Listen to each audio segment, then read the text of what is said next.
Les juro que soy inocente, no he hecho nada. Estas acusaciones son falsas. Exijo ver a mi abogado ahora mismo. No pueden detenerme aquí. Las manos del viejo hacendado temblaban mientras alzaba los brazos despacio, sin apartar la mirada de los cañones que lo apuntaban. 9 sicarios del CJNG tenían los rifles dirigidos directamente a su frente curtida por el sol.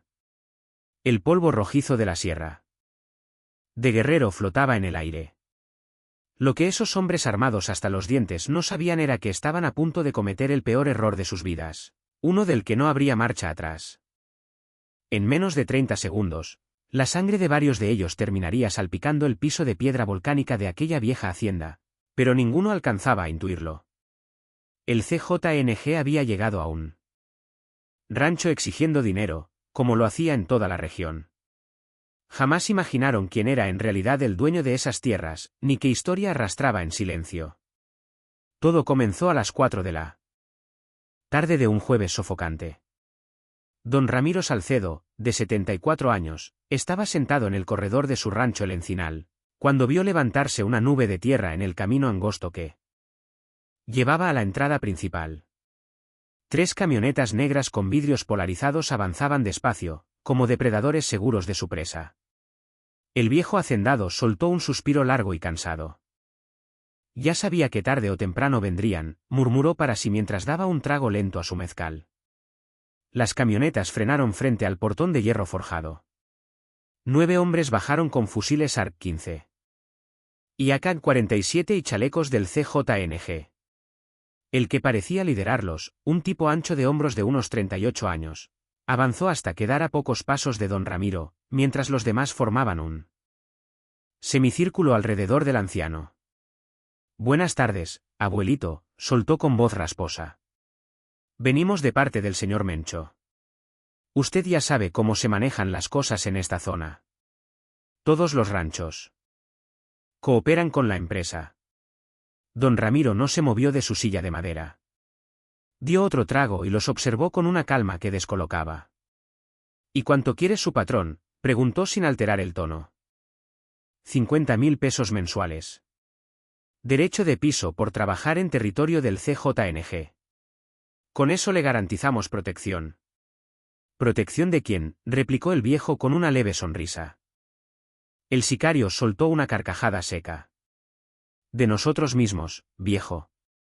Si no pagas, te incendiamos el rancho, te matamos el ganado y si te pones muy bravo, desaparecemos a tu familia. Los otros rieron con burla. Uno de los más jóvenes, que apenas superaba los 20 años, pateó una maceta con bugambilias que adornaba la entrada. «Pinche rancho jodido», escupió. «Seguro ni juntas. Los 50.000, ¿verdad, ruco?». Don Ramiro se puso de pie con lentitud calculada. Medía cerca de 1,78, espalda todavía firme pese a la edad, bigote gris perfectamente recortado y sombrero norteño ladeado con elegancia antigua. «Pasen», dijo con voz firme. «Platiquemos como gente civilizada». Los sicarios intercambiaron miradas. El líder hizo un gesto y lo siguieron hacia él. Interior de la casona. El comedor era amplio, con vigas oscuras y paredes de cal encalada. Una mesa larga de parota dominaba el centro. Don Ramiro ocupó la cabecera y señaló las sillas. «Tomen asiento». «¿Gustan algo de beber?». «No venimos a convivir», gruñó el líder, aunque terminó sentándose. Los demás permanecieron de pie, armas listas, vigilando puertas y ventanas. «¿Elena?», llamó don Ramiro con voz tranquila. «Sirve mezcal a los muchachos». Una mujer de unos 50 años apareció con una charola, vasos gruesos y una botella artesanal. Sirvió con manos temblorosas y se retiró en silencio. «Dígame, joven», comenzó el hacendado, dirigiéndose al jefe.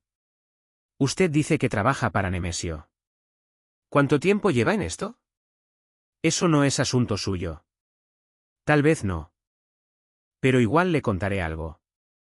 El viejo apoyó los codos en la mesa. «Este rancho lo compré hace más de 40 años. Cada hectárea, cada cabeza de ganado y cada ladrillo los pagué con trabajo y sangre. Nos vale madre su historia, cortó el sicario. ¿Queremos el dinero o empezamos a disparar? Don Ramiro bebió su mezcal de un trago y se sirvió otro sin prisa. ¿Saben qué es curioso? Antes de ser hacendado, yo también estuve en el negocio, allá por los años 80. Trabajé con gente pesada de Sinaloa. Conocí a los que ahora son leyenda. El líder soltó una risa incrédula. ¿Y eso qué? Esos ya están muertos o presos. Ahora manda el CJNG. Los tiempos cambian, respondió el viejo. Pero el respeto a quienes ya pagaron su cuota no debería cambiar. Entonces hizo algo que ninguno esperaba, se quitó el sombrero lentamente y lo dejó sobre la mesa. En su frente se marcaba con claridad una cicatriz en forma de media luna, vieja pero profunda. ¿Reconoces esta marca?, preguntó con voz helada. El ambiente se volvió denso. El comandante se inclinó para mirar mejor. Sus ojos se abrieron con reconocimiento y miedo. La media luna de Culiacán, murmuró. Retrocediendo apenas. No eres uno de los lobos antiguos. Los demás se miraron confundidos. El más joven apretó su rifle, nervioso. ¿Qué es eso, jefe? El comandante no apartaba la vista de la cicatriz. Don Ramiro se recostó con una sonrisa fría. Veo que ya no enseñan historia. Los lobos éramos 12 ejecutores personales en los 80. Nos marcaban después de la primera misión. Importante, tradición que comenzó tras una limpia en el 83. Puras pendejadas, intervino otro. Don Ramiro se levantó y caminó hacia un viejo aparador. Las armas se tensaron. Tranquilos, solo quiero mostrarles algo. Sacó una caja polvorienta, la abrió y reveló fotografías amarillentas, recortes de periódico y un objeto envuelto en terciopelo negro. ¿Mira esto? En la foto aparecía un grupo de hombres jóvenes frente a una casa de seguridad en Guadalajara. Ese soy yo a los 27, a mi lado, Palma, detrás, varios que ya no están. El comandante examinó la imagen. Era auténtica. ¿Qué haces aquí, entonces? Algunos murieron, otros nos retiramos antes de que todo explotara. Compré estas tierras y desaparecí. 35 años sin problemas. Hasta hoy. Desenvolvió el objeto, una Colt 45 dorada con incrustaciones. Tenía la inscripción, Lobo 9, en la cacha. Regalo personal de aquellos tiempos. El silencio pesaba. Si eres quien dices, puedes provocar un infierno, admitió el comandante. Puedo hacer una llamada y llenar este lugar de gente que su jefe no quiere enfrentar. Viejos contactos que todavía respetan códigos. Elena volvió con más mezcal y el viejo le susurró algo al oído. Ella asintió y salió. Nosotros solo seguimos órdenes, dijo el jefe. No sabíamos que era usted. El joven protestó, pero fue callado. Don Ramiro sirvió otra ronda. Ya pagué mi cuota. Vi morir amigos y maté más de los que recuerdo. Me retiré para vivir en paz. El CJNG controla esto, insistió el comandante con menos firmeza. No podemos irnos sin respuesta. Denme 24 horas, propuso el viejo mientras miraba el atardecer. Haré llamadas. Hablaremos como caballeros. El rugido de motores interrumpió. 2 pick-ups entraron al patio. De ellas bajaron 6 hombres vestidos como trabajadores, pero con mirada de guerra. Son mis empleados, también veteranos. El mensaje era claro. Don Ramiro no estaba solo. El comandante asintió finalmente. Tendrá las 24 horas. Los sicarios se retiraron entre polvo y tensión. Esa noche, el viejo marcó números olvidados, habló en clave y mencionó nombres que aún pesaban. A las 3 de la madrugada, recibió la llamada esperada. Una voz grave confirmó que el mensaje había llegado a quien debía llegar. El señor de Sinaloa preguntó si era cierto que el CJNG lo estaba molestando. Vinieron a cobrar. Les mostré la marca. Entonces esto se arreglará. Pero quedamos a mano, siempre quedamos a mano. Al día siguiente, a las 4 en punto. Regresaron las camionetas, acompañadas de otra más lujosa con placas de Jalisco. Esta vez bajó un hombre de traje oscuro. Soy el Rana. Vengo de parte del señor Mencho. ¿En el comedor? Fue directo al punto. Recibimos una llamada interesante anoche desde Culiacán. Parece que tiene amigos pesados. Uno nunca sabe cuándo serán útiles. El Rana colocó un sobre en la mesa. Propuesta del señor Mencho. No paga derecho de piso. Su rancho queda fuera de operaciones. A cambio, si algún día necesitamos un puente con su gente, recuerde el respeto mostrado. Don Ramiro tomó el sobre sin abrirlo. Y sus hombres respetarán. Órdenes claras. El Encinal es territorio neutral. Se estrecharon la mano con firmeza. Cuando las camionetas se fueron, el viejo se sirvió su mezcal de la tarde. ¿Todo en orden, patrón?, preguntó uno de los suyos. Todo en orden. A veces el pasado sirve para algo más que para doler. El sol cayó sobre Guerrero. Mientras don Ramiro regresaba a su silla. Borró los números marcados la noche anterior. Algunos secretos deben morir con los viejos. En el rancho El Encinal nunca volvieron a molestarlo. La historia corrió en voz baja por la región, el hacendado que resultó ser un lobo antiguo. Los jóvenes del CJNG no lo comprendían del todo, pero los veteranos sí. En un mundo donde el respeto se compra con sangre, don Ramiro ya había pagado hacía décadas, y en el violento tablero del narco mexicano, a veces eso basta para comprar la paz. Si esta historia te atrapó, síguenos para más relatos. Del México que pocos se atreven a contar. Porque en estas tierras la realidad siempre supera cualquier ficción. Pero la paz en tierra caliente nunca es absoluta y mucho menos permanente. Durante las semanas siguientes, el nombre de don Ramiro Salcedo empezó a circular en susurros dentro de corridos improvisados y conversaciones de cantina, no como amenaza, sino como advertencia. Con ese viejo no se metan, decían algunos. Tiene historia, murmuraban otros. En los campamentos del CJNG, los más jóvenes preguntaban qué significaba realmente ser un lobo antiguo. Y los veteranos simplemente guardaban silencio, mirando al fuego con expresión endurecida. El comandante que había encabezado la primera visita no volvió a quitarse de la cabeza la marca. Iván Trejo había investigado, había preguntado discretamente y lo que encontró no le gustó. Viejos expedientes cerrados sin explicación, nombres que desaparecían de los registros oficiales. Policías jubilados que cambiaban de tema cuando se mencionaba a los 12 lobos.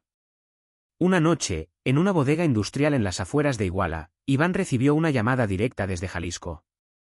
¿Ya quedó claro lo del rancho?, preguntó la voz al otro lado, seca y autoritaria. Sí, señor. Territorio neutral. Nadie toca el Encinal. Hubo un silencio breve. Más vale. Ese tipo no es cualquier viejo, y hay equilibrios que conviene no romper. La llamada terminó sin despedida. Mientras tanto, en el rancho, don Ramiro mantenía su rutina intacta. Se levantaba antes del amanecer. Supervisaba el ganado, desayunaba huevos con frijoles y café negro. A simple vista era un anciano más cuidando sus tierras, pero sus hombres sabían leer entre líneas. La vigilancia se volvió más discreta, más organizada, turnos rotativos, radios ocultos, caminatas nocturnas. Una tarde, el chaval se acercó con expresión seria. Patrón, hay movimiento raro en la carretera vieja. ¿No son del CJNG? ¿No traen sus marcas? Don Ramiro dejó la taza sobre la mesa sin hacer ruido. ¿Cuántos? 2 camionetas, vidrios polarizados, placas cubiertas. El viejo no respondió de inmediato. Sus ojos se perdieron en el horizonte. No son de aquí, murmuró finalmente. Y cuando no son de aquí, siempre traen problemas. Esa noche no hubo llamadas, no hubo música, solo silencio y vigilancia. A las 2 de la madrugada, los faros aparecieron en el camino de terracería. No se detuvieron en el portón, lo embistieron. El estruendo sacudió el aire como un disparo gigante. Los hombres de don Ramiro ya estaban posicionados. No eran sicarios jóvenes buscando fama. Eran veteranos que sabían que el primer segundo decide quién respira y quién no. El intercambio fue brutal. Y breve. Los invasores dispararon sin advertencia. Balas atravesaron madera, ventanas y paredes. Pero la respuesta fue precisa, controlada, fría. En menos de un minuto, 2 cuerpos yacían junto al portón destrozado. Los otros intentaron retroceder, pero una de las camionetas recibió impactos y quedó humeando. El silencio regresó igual de rápido que la violencia. Don Ramiro salió al corredor. Con su escopeta antigua en las manos. Sin prisa, sin temblor. ¿Quiénes eran?, preguntó. El chaval revisó uno de los cuerpos. No traen insignias, pero uno tiene tatuaje del noreste. Esto huele a prueba. El viejo asintió. Nos estaban midiendo. Minutos después, los faros de una patrulla municipal aparecieron a lo lejos. Demasiado tarde para intervenir, justo a tiempo para aparentar presencia. Nadie hizo preguntas incómodas, nadie tomó declaraciones extensas. En esa región, la supervivencia depende de saber cuándo mirar hacia otro lado. A la mañana siguiente, una llamada volvió a sonar en el celular de don Ramiro. Nos enteramos de lo de anoche, dijo la voz desde el norte. No fueron los de Jalisco. Ya lo sé. Alguien quiso ver si seguías teniendo colmillos. Don Ramiro observó el portón dañado mientras hablaba. Los colmillos no se pierden, solo se guardan. Hubo una risa breve al otro lado. Eso queríamos confirmar. La línea se cortó. Horas más tarde, Iván Trejo recibió información sobre el intento fallido en el Encinal. No era una orden suya.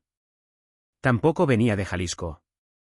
Alguien externo había querido romper el equilibrio y ahora sabía algo con certeza: tocar ese rancho no era una buena idea.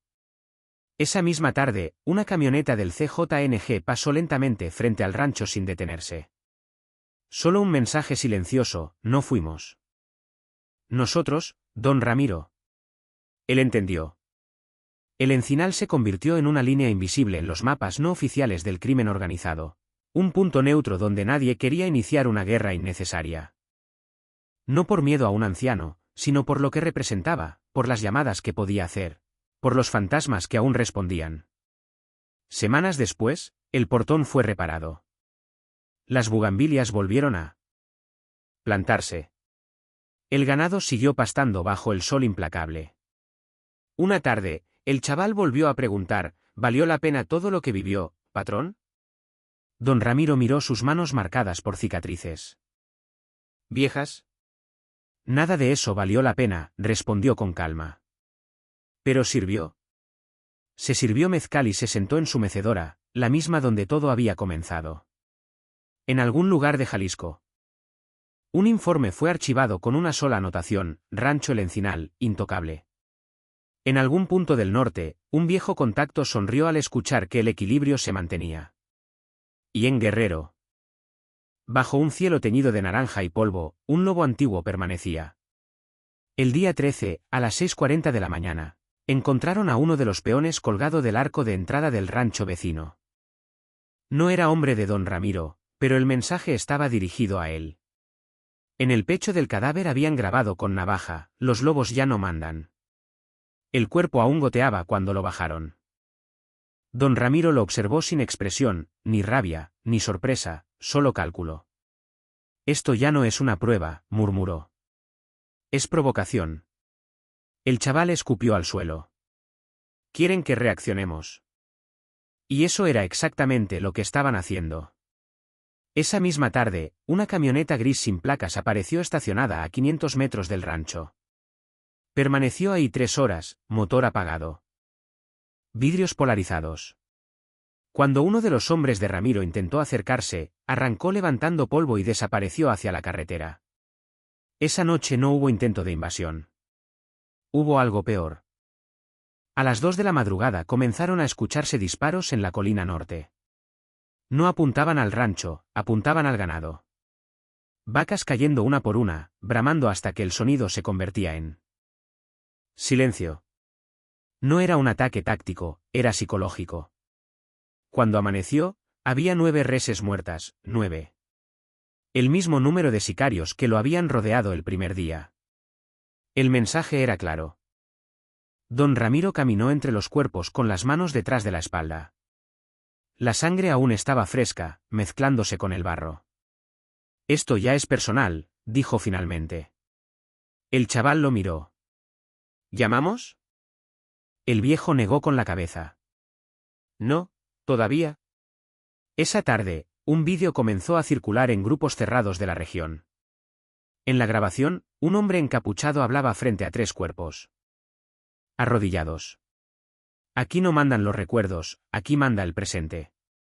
Uno de los arrodillados levantó el rostro apenas un segundo antes del disparo. Era el muchacho que había protestado aquella primera tarde, el joven sicario del CJNG. El disparo le destrozó la cabeza en cámara. El mensaje iba dirigido tanto al rancho como a Jalisco. Don Ramiro vio el vídeo completo sin pestañear. ¿No son del CJNG?, confirmó. No, respondió el chaval. Y están intentando romper el equilibrio. Esa noche el teléfono volvió a sonar. Esto ya no es política, dijo la voz desde el norte. Es limpieza de territorio.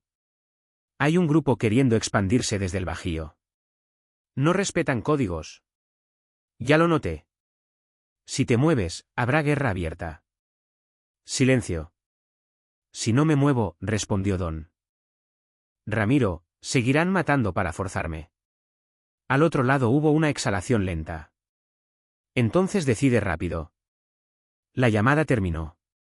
A la mañana siguiente, una caravana de 4 camionetas negras apareció en el camino, pero no eran del CJNG. No traían insignias, traían lanzagranadas. Se detuvieron fuera del alcance inmediato y comenzaron a disparar hacia los corrales. Esta vez no era advertencia, era intento de humillación pública. Las explosiones levantaron columnas de tierra y sangre. Una esquirla atravesó el hombro del chaval. Otro de los hombres cayó con la pierna destrozada. Don Ramiro salió al corredor con la col dorada en la mano. Ya es suficiente. Sus hombres respondieron fuego con precisión quirúrgica. Uno de los atacantes cayó de la pick-up. Otro intentó cubrirse detrás del motor y recibió un disparo en el cuello. El intercambio duró menos de 3 minutos, pero dejó el patio cubierto de humo, sangre y restos de metal retorcido. Una de las camionetas enemigas logró escapar. Las otras quedaron perforadas. Cuando el silencio volvió, el viejo bajó los escalones con pasos firmes. Se acercó al cuerpo más cercano y le quitó el pasamontañas, un rostro joven, sin cicatrices, sin historia. Mocoso sin códigos, murmuró. Esa tarde, don Ramiro finalmente hizo la llamada que había evitado. No habló mucho, no explicó detalles. Solo dijo, regresé. Del otro lado no hubo sorpresa. Lo imaginé. 24 horas después, hombres que no se veían desde hacía décadas comenzaron a moverse en distintas ciudades. No eran muchos. Pero sabían operar sin ruido. 3 días más tarde, el grupo del Bajío perdió 2 casas de seguridad en la misma noche, sin comunicados, sin vídeos, sin narcomantas, solo cuerpos. Mensaje claro. El Encinal no era territorio disponible. El CJNG, al notar el movimiento, decidió no intervenir, no porque no pudieran, sino porque no convenía. Una semana después apareció una manta en la carretera. Federal, a los que no respetan la historia, aprendan. Firmada con un simple dibujo, una media luna. La violencia cesó tan abruptamente como había empezado. Los intentos de provocación desaparecieron. Las camionetas sospechosas dejaron de rondar. Pero algo había cambiado. Don Ramiro ya no era solo el viejo que había comprado su paz. Había vuelto al tablero. Una noche, mientras se servía mezcal en el corredor, el chaval preguntó, ¿y ahora, patrón? El viejo observó el cielo oscuro, sin estrellas visibles. ahora saben que sigo respirando. Silencio. ¿Y eso es bueno? Don Ramiro dio un trago largo. En este negocio nunca es bueno, solo es necesario. El viento arrastró el olor seco de la tierra. En algún lugar de Jalisco, un informe nuevo fue redactado. En el norte, una voz confirmó que los lobos no estaban extintos. Y en Guerrero, bajo la misma luna que marcaba su frente, don Ramiro entendió algo que había intentado ignorar durante 30 años, la paz no se hereda, se impone, y cuando la rompen, se cobra con intereses. La respuesta no tardó en llegar. No con llamadas, no con amenazas veladas, con fuego. 4 días después de la manta de la media luna, una explosión sacudió la gasolinera del pueblo, a 7 kilómetros del rancho. No era propiedad de Ramiro, pero sí de un primo lejano que alguna vez le había servido. La onda expansiva rompió vidrios a 2 cuadras. 2 empleados murieron calcinados dentro del minisúper. El mensaje ya no era simbólico, era desgaste. Esa misma noche, dejaron una hielera frente a la comandancia municipal. Dentro había 3 cabezas. Ninguna pertenecía a gente del rancho, pero junto a ellas, una cartulina: el que se meta, paga; el que regrese, muere. Firmado con las mismas iniciales que en el bajío. Don Ramiro observó fotografías del hallazgo sin mostrar emoción. «Quieren arrastrar esto al pueblo», dijo. El chaval asintió. «Quieren que la presión venga de la gente». Y funcionaba. Al día siguiente, comerciantes comenzaron a murmurar que el viejo trajo la guerra, que antes todo estaba tranquilo, que los jóvenes del nuevo grupo eran brutales, sí, pero predecibles. Que remover fantasmas solo traía consecuencias. Esa tarde, un hombre de traje llegó sin escolta al rancho. No era del CJNG, no era del norte, era político. Don Ramiro, dijo con tono contenido. Necesitamos que esto pare. Yo no lo empecé, pero lo puedo terminar. Silencio. ¿Negociar con quién?, preguntó el viejo. El hombre dudó apenas un segundo. Con los que están subiendo. Ramiro soltó una risa seca. Los que suben sin códigos no negocian, exterminan. El político tragó saliva. Entonces habrá más muertos. Siempre los hay. Esa noche, el ataque fue directo. No a los corrales, no a la entrada, a la casa. 3 camionetas irrumpieron disparando sin advertencia. Vidrios estallando, madera astillándose. Una granada explotó en el patio central, levantando una lluvia de esquirlas.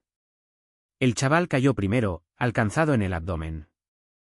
Ramiro respondió desde la columna del corredor, disparando con precisión de vieja escuela. No corría, no gritaba. Cada tiro era medido.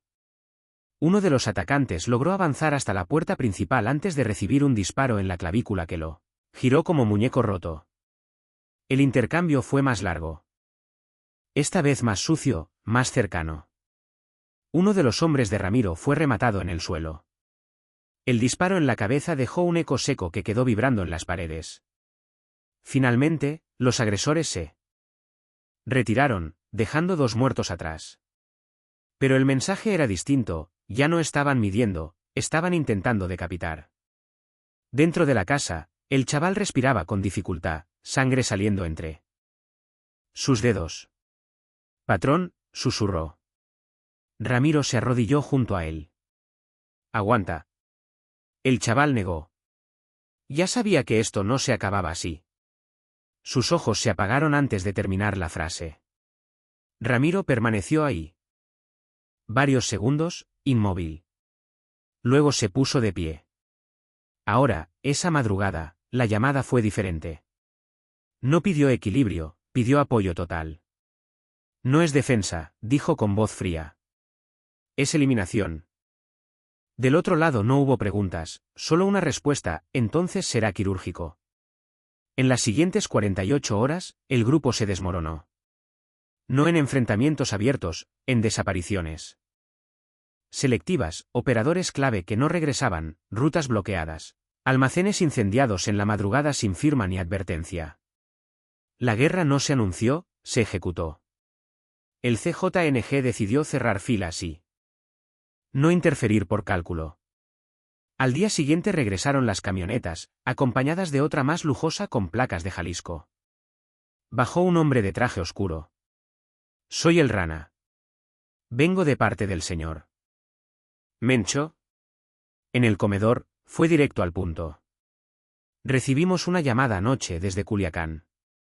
Parece que tiene amigos pesados. Uno nunca sabe cuándo serán útiles. El Rana colocó un sobre en la mesa. Propuesta del señor Mencho.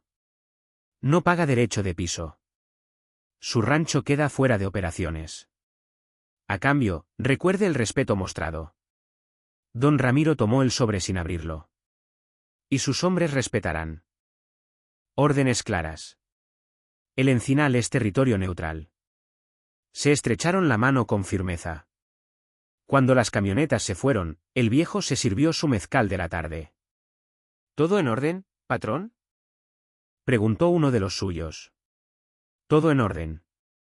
A veces el pasado sirve para algo más que para doler. El sol cayó sobre Guerrero mientras don Ramiro regresaba a su silla del corredor. Borró los números marcados la noche anterior. Algunos secretos deben morir con los viejos.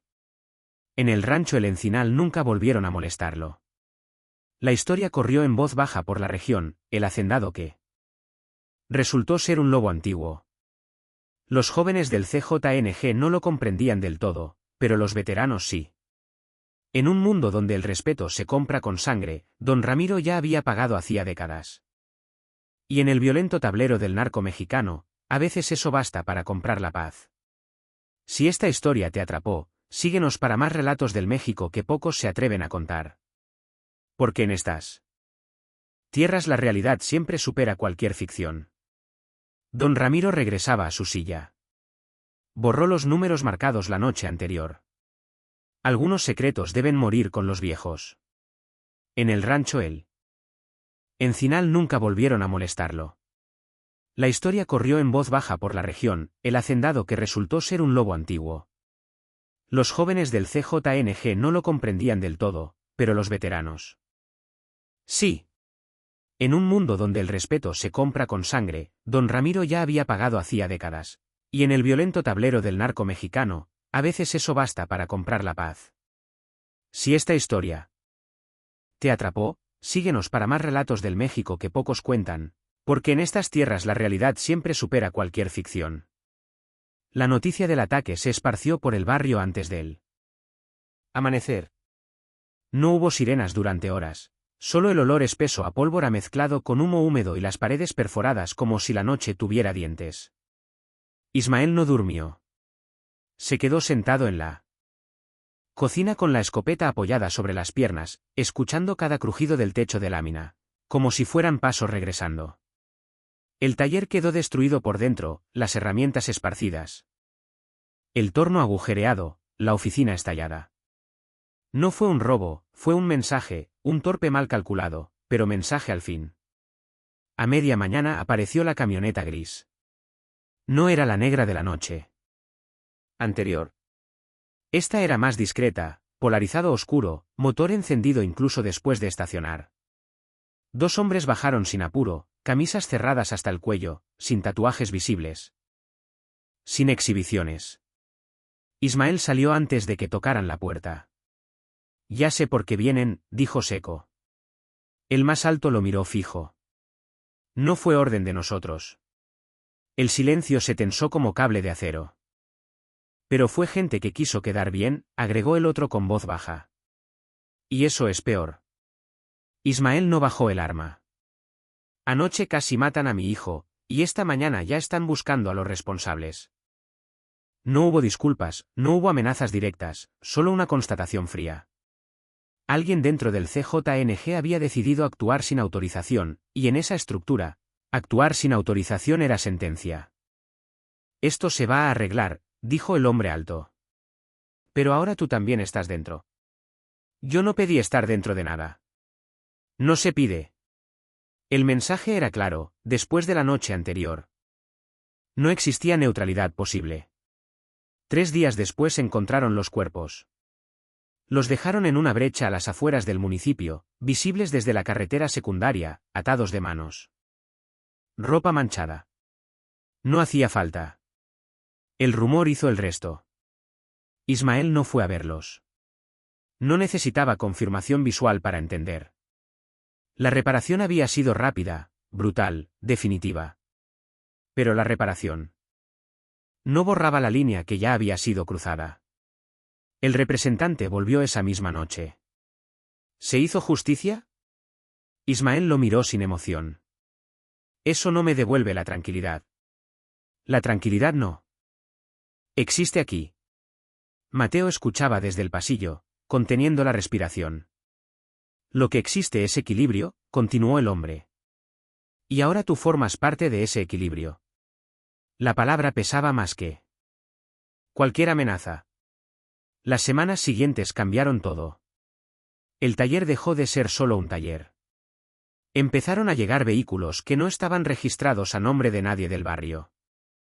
Reparaciones urgentes, modificaciones discretas, blindajes improvisados. Nunca le dijeron directamente para qué eran.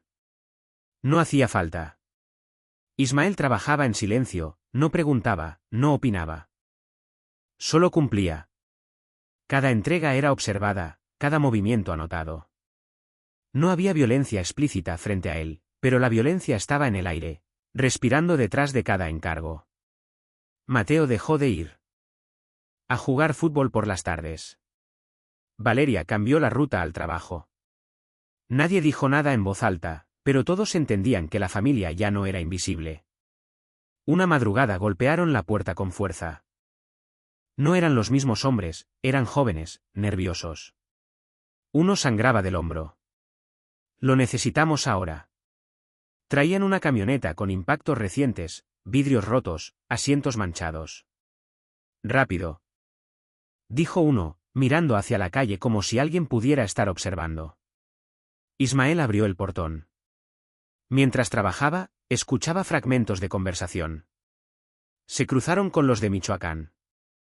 No sabían qué era zona. Ya está escalando. No eran frases completas, pero eran suficientes. El conflicto se expandía y el taller estaba en medio. Horas después, cuando se fueron, el suelo quedó manchado. No era solo aceite. Ismael limpió sin decir palabra. Mateo apareció detrás de él. Papá, ¿esto va a parar? La pregunta no era infantil, era consciente. Ismael tardó en responder. No. No mintió, tampoco explicó, porque explicar implicaba describir un mundo donde la violencia no era excepción, sino método. El siguiente golpe no fue contra el taller. Fue contra alguien cercano. Don Ernesto, el tendero de la esquina, apareció golpeado detrás de su local. No muerto, pero lo suficiente para que el mensaje circulara. No fue el CJNG. Fue un grupo menor intentando probar territorio mientras la atención estaba en otra parte. El vacío siempre atrae ambición, y el barrio empezaba a sentirlo. Ismael entendió que el equilibrio era frágil, y cuando se fractura, los primeros en caer no son los grandes, son los que están en medio. Esa noche tomó una decisión. No fue heroica, no fue impulsiva, fue fría. Llamó al número que le habían dejado. Necesitamos hablar. La reunión fue en un estacionamiento vacío bajo luces intermitentes. El barrio se está moviendo, dijo Ismael. Si pierden control, esto se convierte en guerra abierta. El hombre lo observó con atención distinta a la primera vez. ¿Y tú qué propones? Que mantengan presencia visible, clara, que nadie dude quién manda. No era lealtad, era supervivencia. El representante asintió lentamente. Eso tiene costo. Todo lo tiene. El acuerdo no se selló con manos, se selló con silencio. Los días siguientes trajeron patrullajes informales. Camionetas estacionadas estratégicamente, rostros conocidos en esquinas donde antes no estaban. El mensaje fue entendido. El grupo menor desapareció del mapa local en menos de una semana. Nadie volvió a hablar de ellos. Don Ernesto cerró su tienda durante días y luego la reabrió como si nada hubiera pasado. Así funciona el miedo, normaliza lo anormal. Pero el precio empezó a cobrarse. De otra forma. Mateo fue detenido una tarde por hombres que no conocía. No lo golpearon, no lo amenazaron directamente, solo lo subieron a una camioneta, dieron una vuelta por las calles y lo dejaron frente al taller. Para que entiendan que sabemos dónde están, le dijeron antes de bajarlo.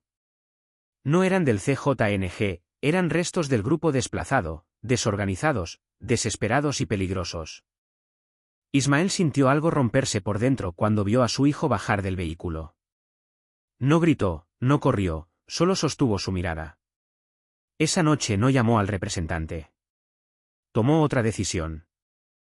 Fue personalmente al punto donde sabía que uno de esos hombres se escondía. No llevaba uniforme, no llevaba insignia, llevaba información. Están jugando a algo que ya perdieron, les dijo en la oscuridad del callejón. Si siguen, no habrá espacio para negociar. El hombre que lo escuchaba rió nervioso. ¿Y tú qué eres ahora, vocero? Ismael no respondió con palabras. Horas después. El representante recibió un mensaje breve, ya saben quiénes son. La maquinaria se movió.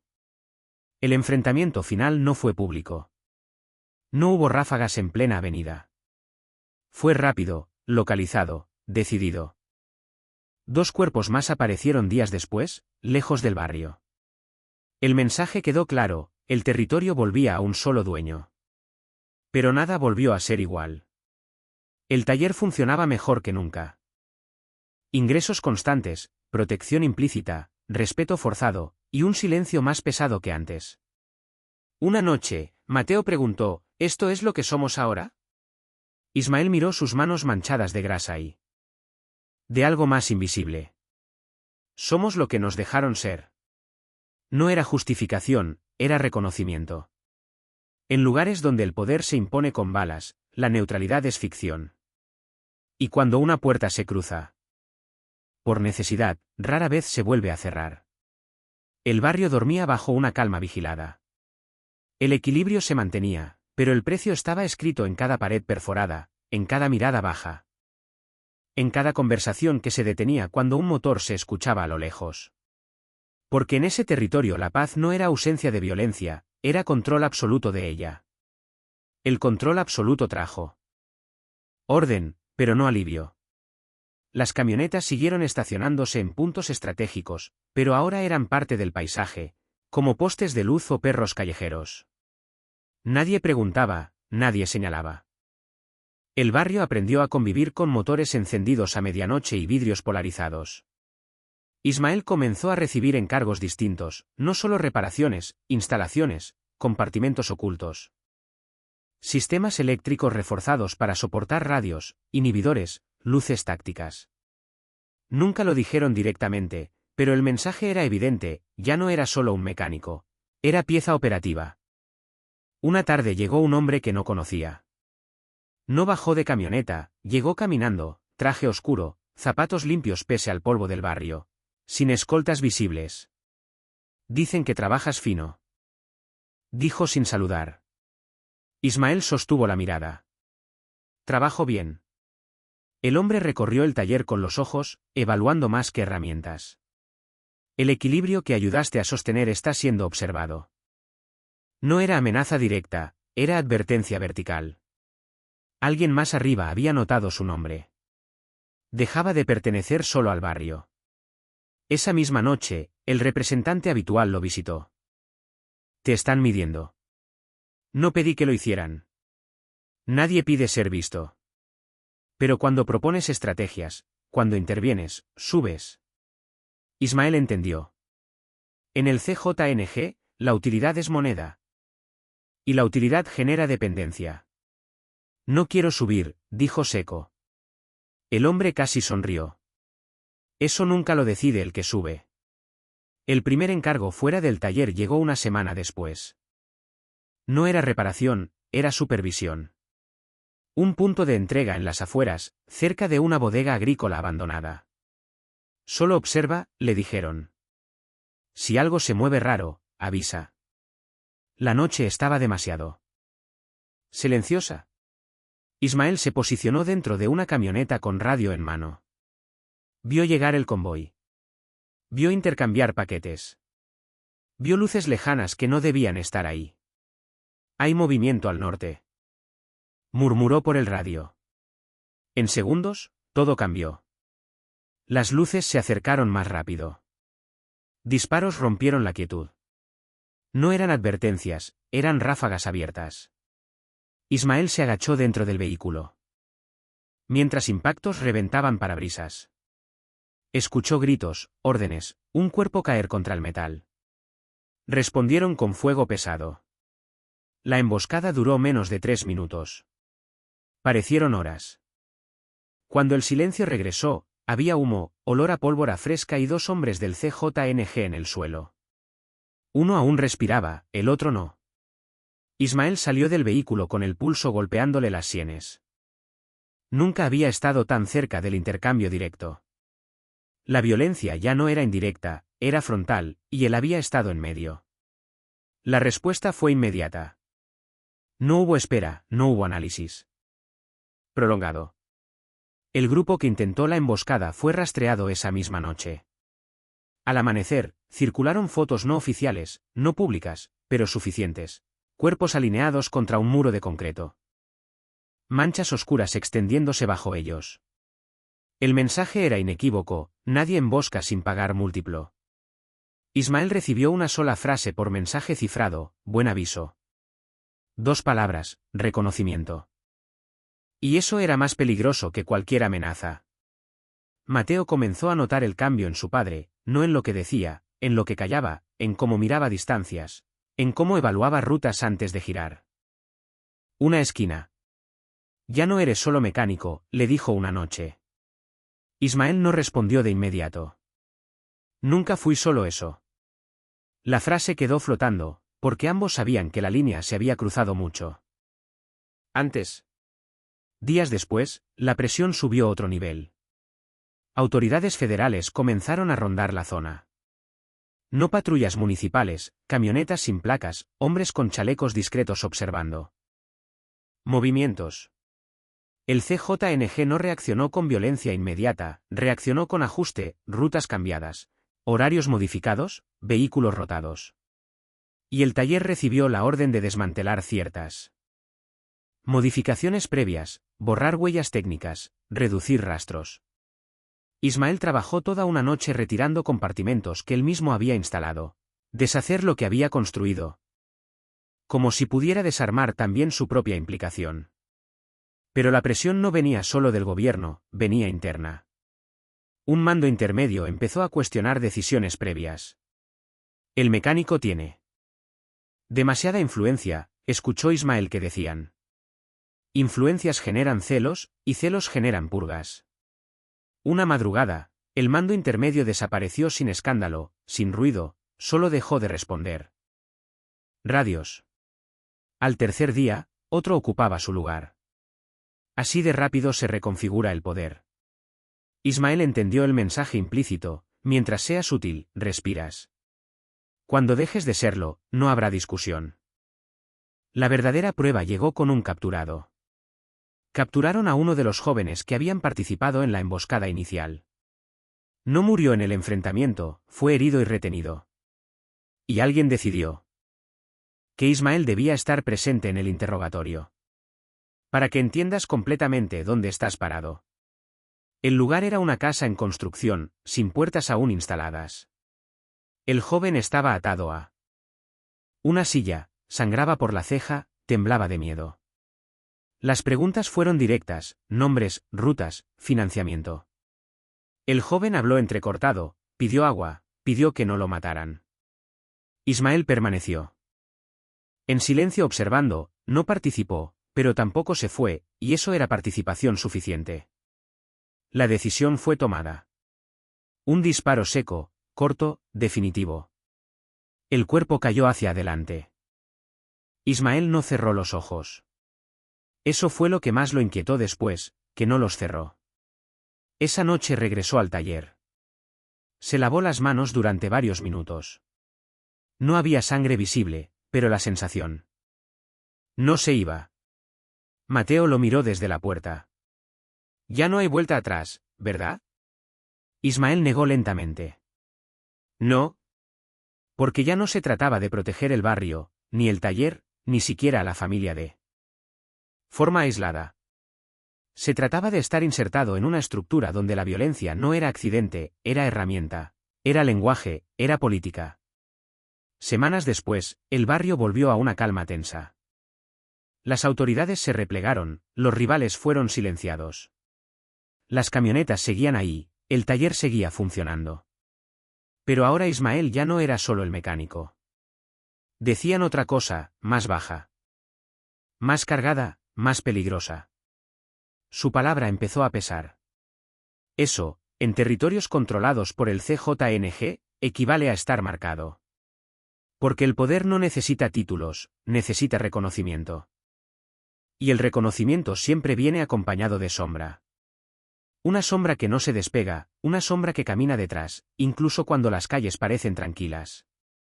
Porque en ese lugar el equilibrio no se mantiene con esperanza, se mantiene con miedo, y el miedo, una vez que aprende tu nombre, nunca lo olvida. El nombre de Ismael ya no circulaba solo en el barrio. Comenzó a escucharse en reuniones donde antes no habría sido mencionado. No como líder, no como mando, pero sí como pieza confiable. Y en estructuras como la del CJNG, la confianza es una moneda que se paga con sangre. Un sábado por la noche recibió una llamada. La voz era más grave. Te necesitan en la sierra. No explicó más. No preguntó más. Cuando la instrucción viene desde arriba, las preguntas son un lujo. Peligroso. El traslado fue al amanecer. 2 camionetas, 4 hombres armados, rutas alternas, radios en silencio. Subieron por caminos de terracería, donde el polvo cubría todo como una segunda pie. Casas dispersas, antenas improvisadas, miradores naturales que servían más para vigilar que para admirar el paisaje. La bodega estaba escondida entre sembradíos secos. No era centro de producción, era centro de corrección. Lo entendió apenas cruzó la puerta. Había 3 hombres arrodillados, manos atadas, rostros golpeados. Uno lloraba en silencio, otro miraba al vacío. El tercero mantenía la cabeza erguida con una terquedad casi suicida. Desviaron mercancía, explicó uno de los encargados. Cantidad suficiente para romper reglas. Ismael no respondió. No estaba ahí para opinar, estaba ahí para presenciar. La dinámica fue fría. Se confirmaron pruebas, se repitieron acusaciones, se dieron oportunidades mínimas de defensa. El que lloraba admitió. Rápido. El que miraba al vacío no dijo nada. El tercero no salió caminando. El disparo resonó dentro de la bodega como si el concreto amplificara la sentencia. No hubo celebración, no hubo insultos. Solo ejecución administrativa. Y eso era lo más brutal de todo. De regreso, uno de los hombres le habló sin mirarlo. Si alguna vez fallas, el proceso será igual. No era amenaza personal. Era recordatorio estructural. Ismael asintió. Ya no necesitaba explicación. Había visto suficiente para comprender que dentro del CJNG la violencia no es explosiva. Es organizada, metódica. Al volver al barrio, notó algo distinto. Respeto. No el miedo nervioso de antes. Respeto medido. Los jóvenes bajaban la mirada con rapidez, los comerciantes saludaban con más cuidado. Don Ernesto incluso le ofreció café sin cobrarle. El rumor de la sierra había viajado rápido. Mateo también lo notó. ¿Fuiste más lejos esta vez? No era pregunta. Ismael dejó las llaves sobre la mesa. Sí. ¿Y qué viste? La respuesta tardó. ¿Cómo funciona realmente? No agregó detalles, porque describirlo sería arrastrar a su hijo a un nivel peligroso. La presión externa regresó semanas después, no como operativo grande, sino como filtración. Un nombre fue entregado a autoridades federales, una ubicación, un centro de reunión. La sospecha de traición interna volvió a circular. La estructura se volvió paranoica, revisiones, cruces de información, seguimientos discretos. Ismael sintió la mirada encima otra vez. No por desconfianza directa, sino porque ahora estaba lo suficientemente arriba para ser evaluado. En el CJNG, ascender implica exposición, y la exposición siempre trae riesgo. Una noche, al cerrar el taller, notó un vehículo estacionado sin luces. No era de los habituales, no pertenecía al barrio. Caminó hacia su casa sin cambiar el ritmo, pero cada paso estaba calculado. La camioneta encendió motor cuando él cruzó la puerta. No lo siguieron. No tocaron, solo dejaron claro que podían estar ahí. El mensaje era múltiple, las autoridades también observan, y alguien termina siendo ejemplo. El representante volvió después de meses sin aparecer. Están buscando nombres para entregar. La frase cayó como bloque de concreto. ¿Nombres? ¿De qué lista? De una lista que no quieres integrar. Ismael sostuvo la mirada sin parpadear.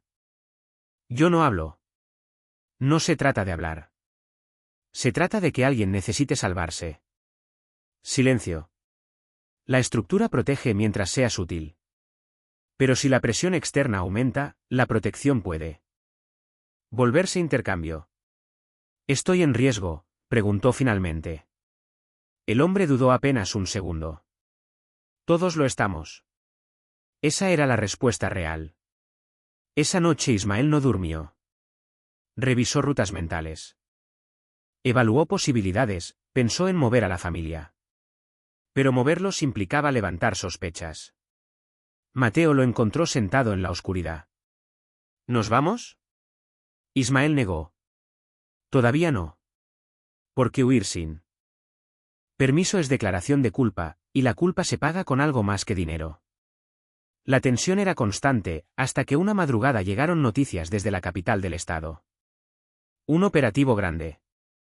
Varios detenidos. El mando fue arrestado. La filtración había venido de otro lado, no del barrio, no del taller. La lista se reconfiguró, los nombres cambiaron. El suyo no apareció, por ahora. El representante lo visitó una última vez antes de desaparecer de circulación. Sobreviviste a la primera depuración. No sonaba a felicitación, sonaba a estadística. ¿Cuántas hay?, preguntó. Ismael. Las necesarias. Esa era la verdad más cruda. En estructuras como el CJNG, la estabilidad no se mide en paz, se mide en capacidad de eliminar inestabilidad, y eso nunca termina. Con el tiempo, el barrio volvió a esa calma artificial. El taller prosperaba, la familia seguía intacta. Pero la sensación de permanencia era ilusión, porque ahora Ismael entendía algo que antes ignoraba: no se entra a una estructura así para salir igual. Se entra para transformarse, para aprender que la violencia no siempre grita. A veces susurra, a veces administra, a veces espera. Y mientras espera, te integra más profundo. Una noche, mientras cerraba el portón, Mateo volvió a hacer la pregunta que nunca desaparecía. ¿Algún día termina? Ismael miró la calle vacía. El eco distante de un motor. No termina. Se estabiliza. Y esa diferencia, en territorios controlados por el CJNG, es lo más cercano que existe a la normalidad. La señal no llegó con sirenas. Llegó con silencio. Durante casi 3 semanas no hubo mensajes. El teléfono nuevo permanecía quieto sobre la mesa, como si el sistema hubiese dejado de respirar. Y eso era lo que más inquietaba a Ismael. En estructuras como el CJNG, el ruido anuncia movimiento, pero el silencio anuncia decisión. El primer indicio apareció con una ausencia, uno de los hombres que reportaba directamente a él. Dejó de contestar. No fue arrestado, no apareció muerto, simplemente dejó de existir en los canales internos. El segundo indicio fue más claro, un mensaje corto. Reunión urgente. ¿Sin escoltas? Sin escoltas. Eso era filtro. Mateo notó el cambio en su mirada. ¿Es hoy? Ismael asintió. No hubo discurso de despedida. No hubo abrazo prolongado. En ese mundo, dramatizar es aceptar que no. Regresará. Y él aún no estaba listo para aceptar eso. La ubicación no era la finca de siempre, era una nave industrial abandonada en la periferia. Llegó solo. Las puertas metálicas estaban abiertas. Adentro había 6 hombres. Ninguno de los que él esperaba ver. Eso bastó para entender que algo había cambiado. El mando superior no estaba presente. En su lugar, el representante, y detrás de él. 2 rostros nuevos, demasiado jóvenes, demasiado atentos. Hay inconsistencias, dijo el representante sin rodeos. Ismael no respondió. Esperó. Movimientos financieros no autorizados en tu zona. No hay desvíos. Eso dicen todos. El tono ya no era administrativo, era conclusivo. ¿Quién firmó la acusación? El representante sostuvo la mirada un segundo más de lo habitual. No importa. Sí importaba, porque en el CJNG, las acusaciones internas no aparecen solas. Se construyen, se autorizan y se ejecutan. He mantenido estabilidad, dijo Ismael. Y eso te hizo visible. La frase cayó como sentencia, demasiado visible, demasiado estable, demasiado autónomo. En estructuras donde el control es vertical, cualquier liderazgo sólido puede interpretarse como fragmentación. Y la fragmentación se elimina antes de que crezca. ¿Me están acusando formalmente?, preguntó. Te estamos evaluando. No era lo mismo. Era peor, porque la evaluación puede inclinarse según. Convenga. Uno de los jóvenes dio un paso adelante. ¿Hay testimonio de quién? Silencio. Testimonio sin rostro, prueba sin firma, proceso sin defensa real. La metodología era limpia, administrativa. Irrefutable. Ismael entendió entonces que no estaba ahí para explicar. Estaba ahí para confirmar algo que ya estaba decidido. El representante se acercó. No es personal. Esa frase siempre precede. Lo irreversible. Es estructura. La palabra volvió, estructura. La misma que él había defendido, la misma que había fortalecido, la misma que ahora lo clasificaba como variable riesgosa. El primer golpe no vino de un arma, vino de la orden, desármalo. No hubo resistencia. Sabía que cualquier intento de escapar confirmaría la narrativa. Dejó el teléfono, las llaves, el arma. Uno de los jóvenes lo revisó con manos tensas, buscaba algo que justificara la decisión. No encontró nada. No lo necesitaba. ¿Qué va a pasar con mi familia?, preguntó finalmente. El representante evitó la mirada. No están en discusión. Eso significaba 2 cosas, o realmente no estaban en discusión, o ya lo estaban. Lo llevaron a la parte trasera de la nave. No era sótano. No era cuarto de tortura improvisado. Era un espacio vacío, concreto, desnudo, luz fría, método limpio, sin espectáculo. Tienes oportunidad de admitir colaboración externa, dijo uno de los jóvenes. No hay nada que admitir. Eso complica el proceso. Proceso, como si se tratara de auditoría, no de ejecución. Los minutos se hicieron largos. No hubo golpes innecesarios, no hubo violencia. ¿Teatral? Hubo preguntas repetidas, respuestas iguales, silencio, evaluación. Ismael comprendió que su error no había sido deslealtad, había sido estabilidad prolongada. Había sido eficacia visible. Había sido convertirse en figura con peso propio dentro de una estructura que no tolera pesos individuales. El representante recibió un mensaje en su teléfono, lo leyó, asintió apenas. La decisión bajó de arriba, y cuando baja de arriba no se negocia, se ejecuta. Ismael miró el concreto frente a él. Pensó en el taller, en el sonido del portón cerrándose, en la pregunta de Mateo. ¿Algún día termina? Sí, terminaba así. No con sirena, no con traición espectacular, sino con ajuste interno, con corrección estructural. Última oportunidad, dijo uno de los jóvenes. Ismael levantó la mirada. No suplicó, no gritó, no intentó negociar, porque entendía perfectamente el lenguaje del sistema. Había aplicado ese mismo lenguaje antes a otros. Ahora le tocaba ocupar él. Otro lado de la ecuación. No hay nada que admitir, repitió. El disparo fue seco, controlado, profesional. No hubo segundo disparo, no hizo falta. El representante permaneció inmóvil, luego habló. Se comunica que hubo confirmación de colaboración externa. Procedan con redistribución. La narrativa oficial quedó establecida en ese instante. Colaboración externa, justificación completa. Orden interna intacta. Vehículos sin placas pasaron por el taller. No se detuvieron, solo observaron. Mateo los vio desde la ventana. No necesitó explicación. En el CJNG, las noticias viajan sin palabras. La ausencia pesa más que cualquier comunicado. Esa noche nadie tocó la puerta, nadie dio pésame, nadie confirmó nada. El teléfono de Ismael dejó de existir en la red. Su nombre desapareció. De los canales internos. Reclasificado, cerrado, archivado. En reuniones posteriores, su caso fue citado como ejemplo: demasiada autonomía, exposición innecesaria, riesgo potencial. El sistema aprendió, se ajustó, siguió funcionando como siempre. El taller eventualmente cambió de manos, otro encargado, otra supervisión. La zona continuó estable, la estructura permaneció firme. Porque en organizaciones como el CJNG, los individuos no son historia, son función. Y cuando la función genera sombra propia, se corrige sin ruido, sin espectáculo, sin aviso. Mateo dejó el barrio. Meses después. No por amenaza directa, sino por comprensión.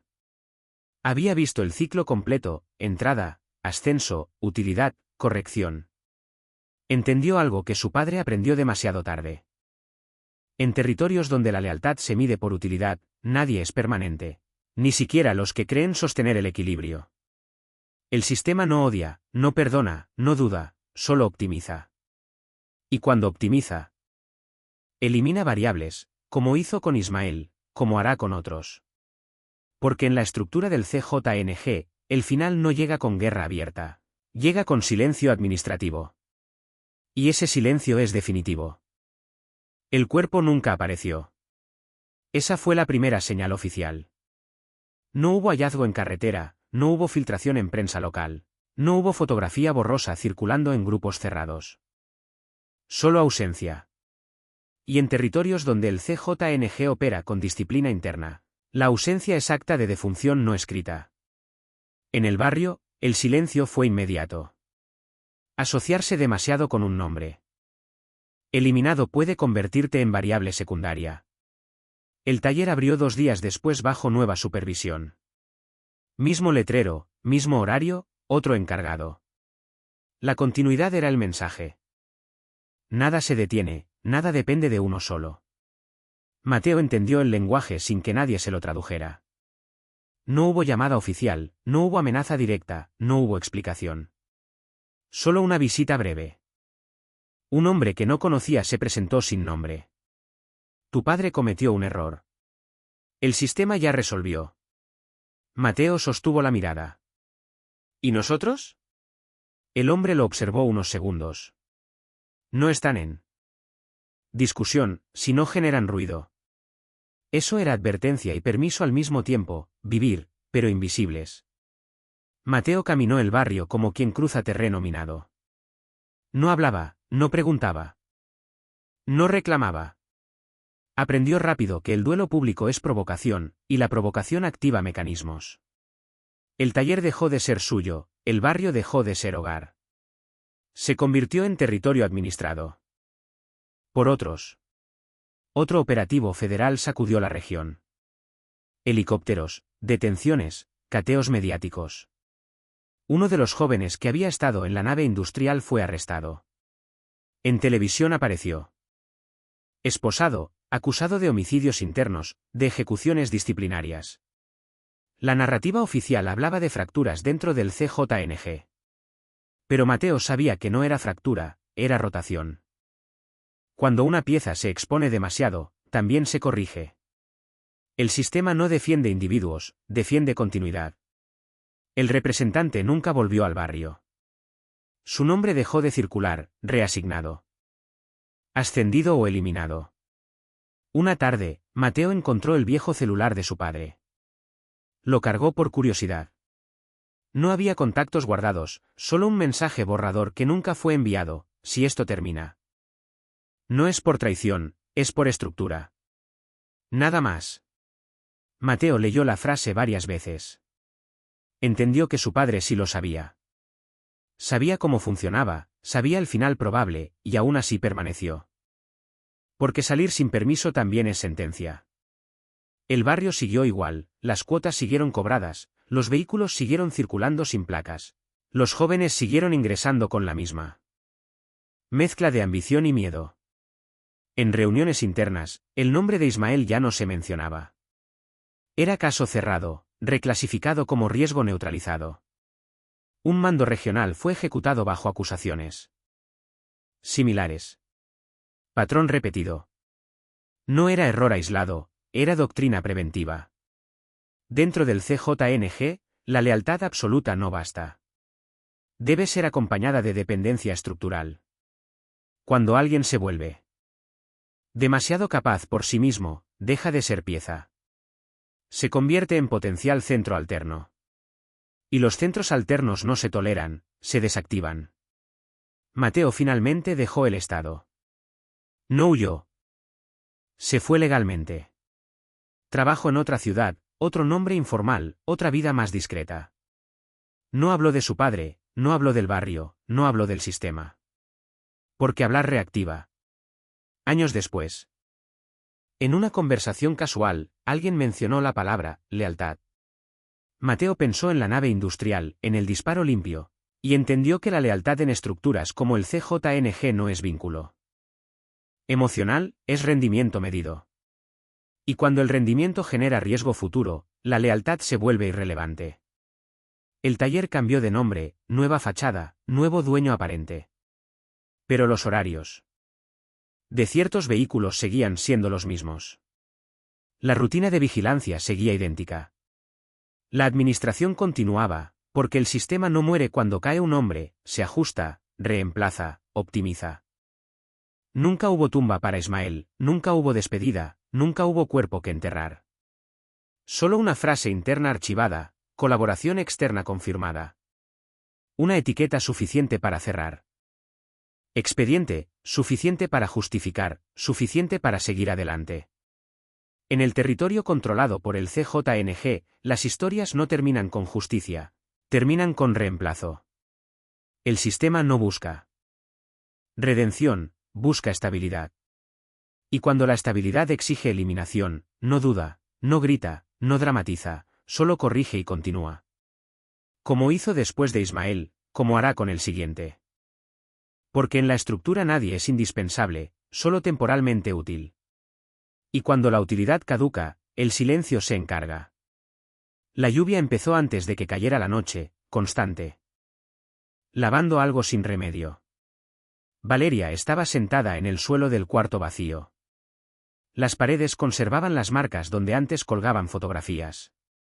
Las había arrancado todas. No quería recuerdos. Mateo había salido hacía más de una hora. Dijo que iba a resolverlo. Pero esa noche algo era distinto. El mensaje llegó primero: ya sabemos dónde estás. Valeria sintió que el aire se volvía más pesado. No respondió. No necesitaba hacerlo. Sabía de dónde venía. Sabía por qué. El error no había sido la traición. Haber sobrevivido. Mateo caminaba hacia el punto, sin escolta, sin refuerzos. Solo una pistola escondida y una decisión que llevaba días creciendo dentro de él. El trato que le habían ofrecido era claro: entregar a Valeria o convertirse en ejemplo. Mateo siempre supo.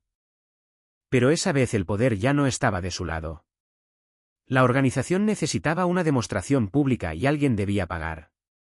Cuando cruzó la puerta del almacén abandonado, 5 hombres lo esperaban. No hubo saludo. ¿Y ella?, preguntó el de la cicatriz. Mateo no respondió de inmediato.